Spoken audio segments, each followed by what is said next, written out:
உலக பிரசித்தி பெற்ற மதுரை மாவட்டம் அழகர்மலை கள்ளழகர் கோவில் சித்திரை திருவிழா கடந்த 8ஆம் தேதி தொடங்கி நடைபெற்று வருகிறது. மண்டக முனிவருக்கு சாப விமோச்சனம் அளிப்பதற்காக இன்று மாலை கள்ளழகர் தங்கப்பல்லக்கில் மதுரை மாநகர் நோக்கி புறப்பாடாகும் நிகழ்வு நடைபெறவுள்ளது. தொடர்ந்து நாளை கள்ளழகர் எதிர்சேவை நடைபெறும்.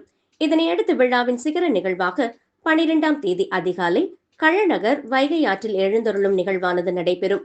இதற்காக வைகை அணையிலிருந்து நேற்று மாலை முதல் 12ஆம் தேதி வரை வினாடிக்கு 1000 கனஅடி நீரானது திறக்கப்பட்டதை அடுத்து கள்ளழகர் எழுந்தருளும் பகுதியான மதுரை ஆழ்வார்புரம் பகுதிக்கு வைகை நதிநீர் வந்தடையும்.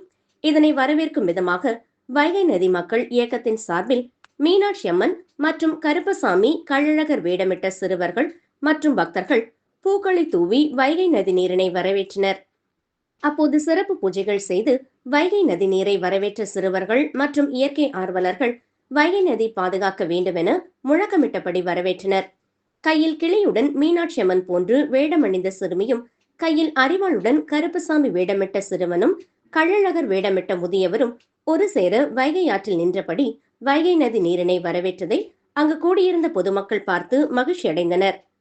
கள்ளழகர் சித்திரை திருவிழாவில் கள்ளழகர் வைகை ஆற்றில் எழுந்தருளும் நிகழ்வு என்பது வைகை ஆற்று பகுதி அமைந்துள்ள தேனி, தேனூர், சிவகங்கை, பரமக்குடி உள்ளிட்ட பல்வேறு பகுதிகளிலும் நடைபெறும் என்பதால் ராமநாதபுரம் வரை வைகை நதிநீர் சென்றடையும் வகையில் தண்ணீர் திறக்கப்பட்டுள்ளது குறிப்பிடத்தக்கது.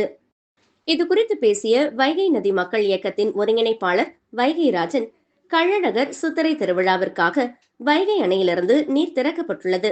இதுபோன்று வைகை நதியிலிருந்து தண்ணீர் வருவதை வரவேற்கும் விதமாக கடவுள் வேடமிட்ட குழந்தைகளும் முதியவர்களும் பூக்கள் தூவி வரவேற்றுள்ளோம். இது எங்களுக்கு மகிழ்ச்சி அளிக்கிறது. வைகை நதி என்பது புனிதமானது. இதனை அனைவரும் போற்றி பாதுகாக்க வேண்டும். கழிவுகளை கலக்கக்கூடாது என்று தெரிவித்தார்.